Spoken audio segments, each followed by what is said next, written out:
Hello दोस्तों, आपका बंधु क्लासेस में स्वागत है।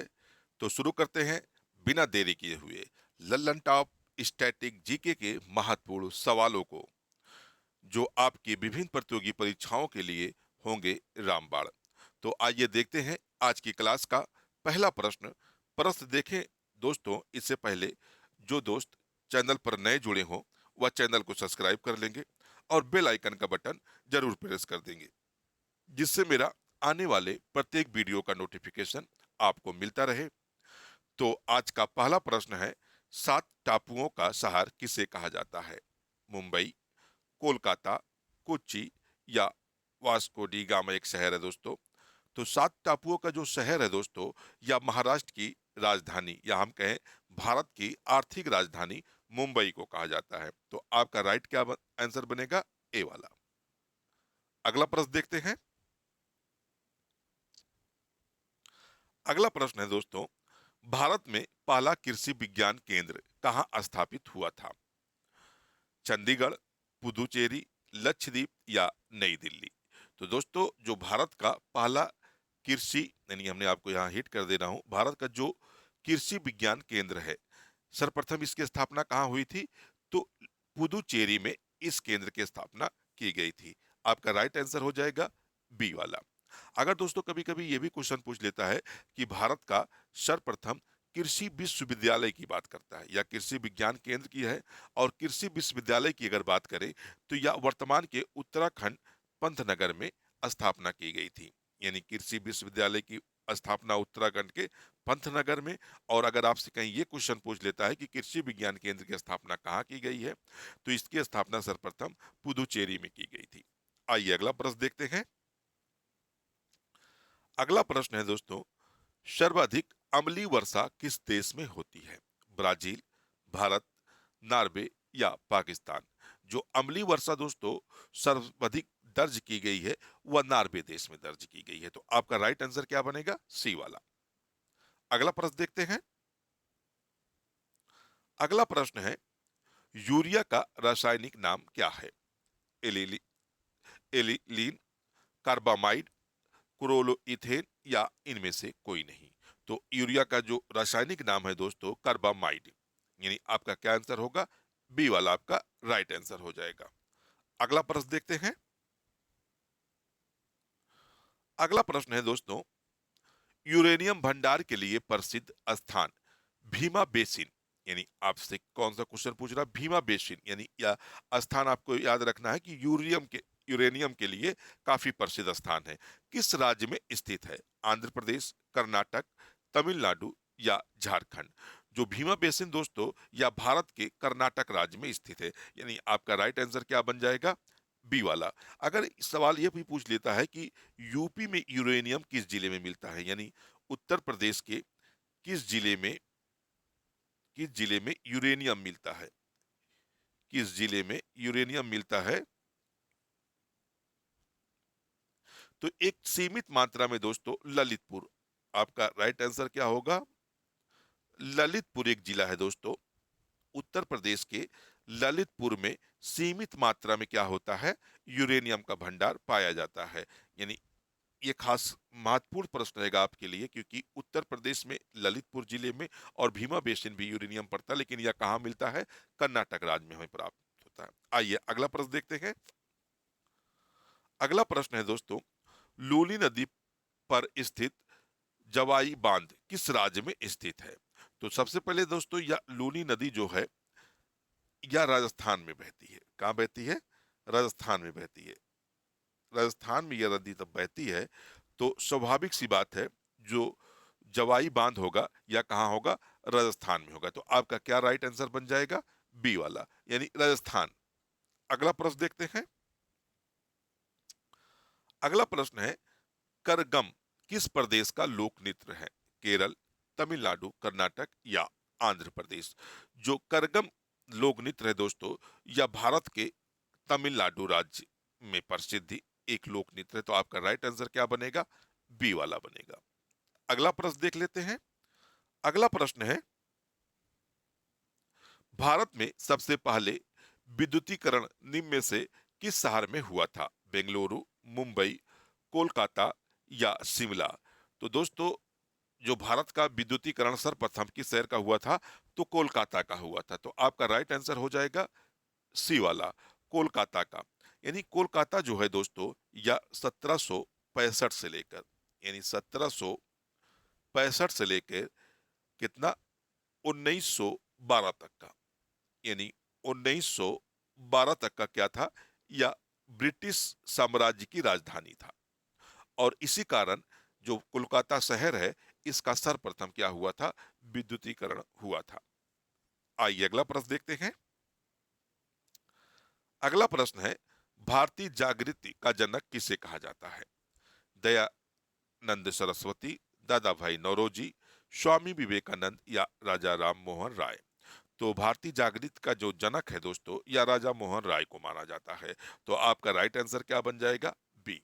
राजा मोहन राय को आधुनिक शिक्षा का पिता भी कहा जाता है। अगला प्रश्न देखते हैं।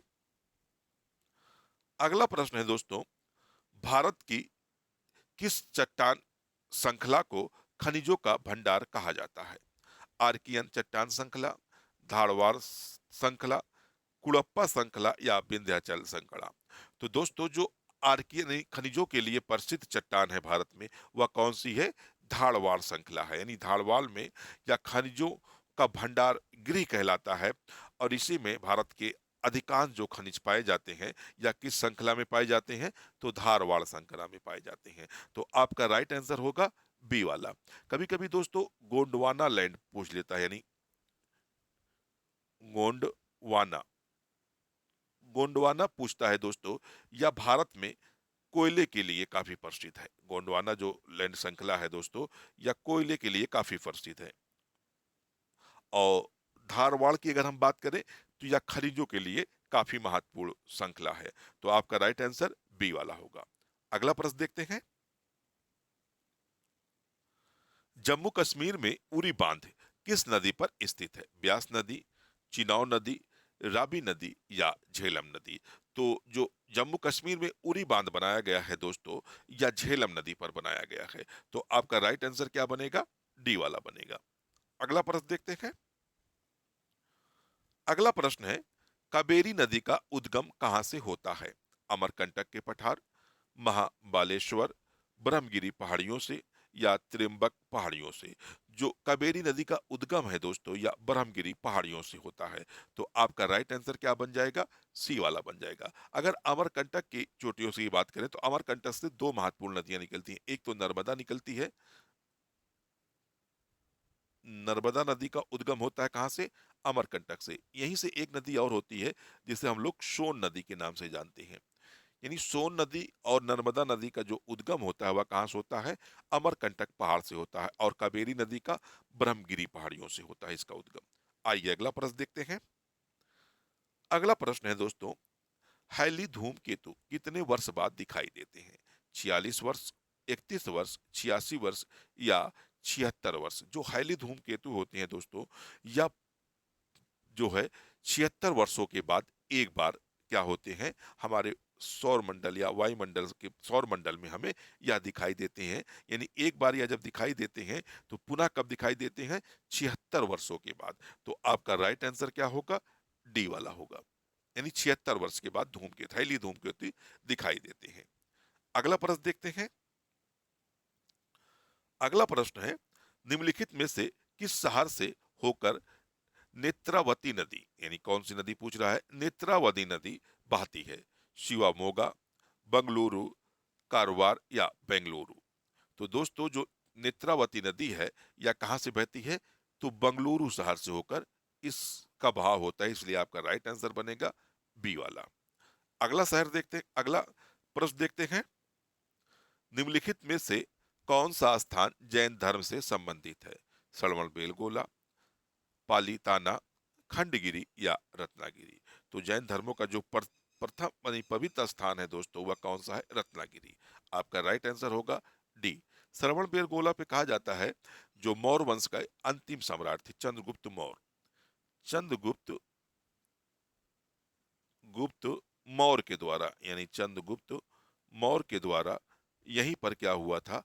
अपनी जैन धर्म की शिक्षा एक साधुवाद है दोस्तों, उसी के अनुकूल क्या हुआ था, अपनी अपनी यहाँ मृत्यु कर लिए थे।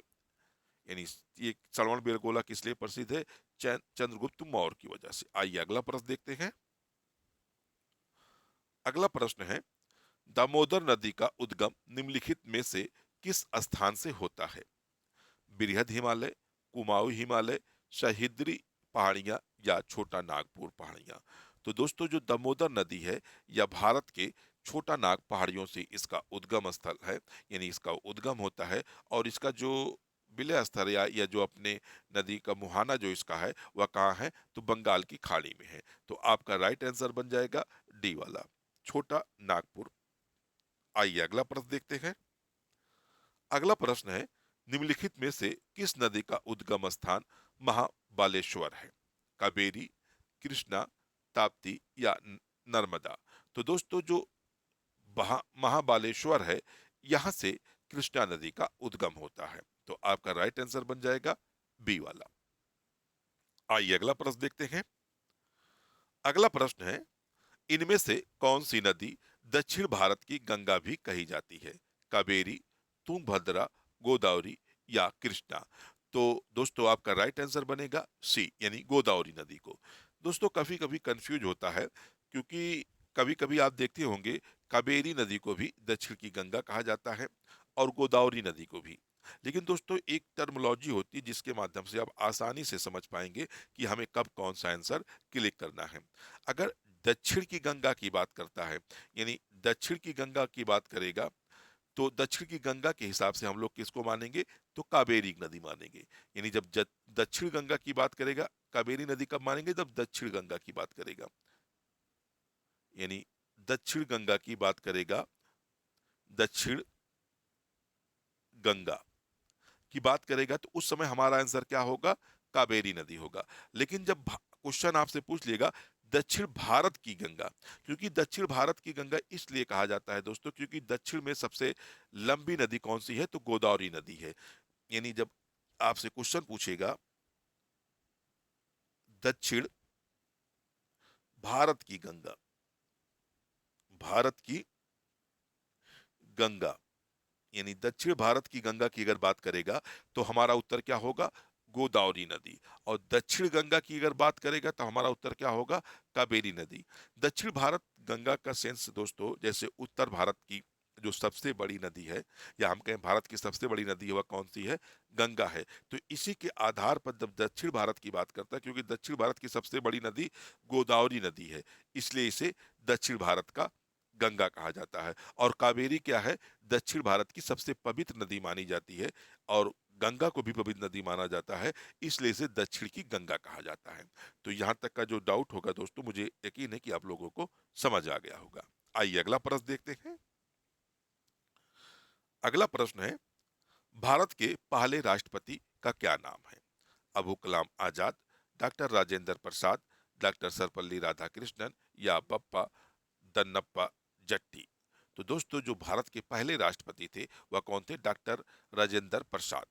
तो डॉक्टर राजेंद्र प्रसाद दोस्तों भारत के ऐसे राष्ट्रपति हुए जो सर्वाधिक काल तक राष्ट्रपति थे। पहली बार इन्होंने, तब जिस समय 26 जनवरी 1950 को 1950 को क्या हुए, या संवैधानिक रूप से भारत के राष्ट्रपति बने। फिर 13 मई 13 मई 1952 को 1952 को क्या हुआ, यह यह चुनाव के दौरान पहली बार राष्ट्रपति बने।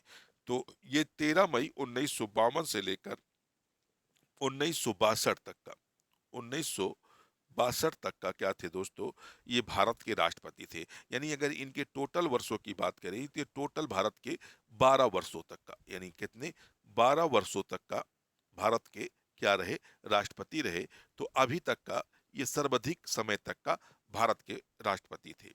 यानी पहली बार 26 जनवरी 1950 को संवैधानिक रूप से बने, और 13 मई 1952 को या क्या हुए, चुनाव के माध्यम से भारत के पहले राष्ट्रपति बने।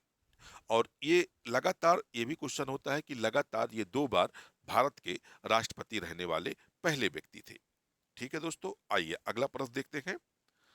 अगला प्रश्न है, वायुमंडलीय दाब मापने का पैमाना है बैरोमीटर, मिलीमीटर, वोल्टमीटर या डेकामीटर। तो दोस्तों वायुमंडलीय दाब को हम बैरोमीटर माध्यम से नापते हैं, तो इसलिए आपका राइट आंसर क्या बन जाएगा, ए वाला आपका राइट आंसर बनेगा। तो दोस्तों आपको ये वीडियो कैसा लगा, आप हमें कमेंट बॉक्स में जरूर इसमें सलाह देंगे, और हमारी वीडियो को ज्यादा से ज्यादा शेयर करेंगे, और चैनल को सब्सक्राइब करेंगे, और लाइक करना बिल्कुल ना भूलेंगे दोस्तों। फिर मिलते हैं अगले वीडियो में, जब तक के लिए आप मस्त रहें, खुश रहें। फिर मिलते हैं। धन्यवाद दोस्तों, जय हिंद।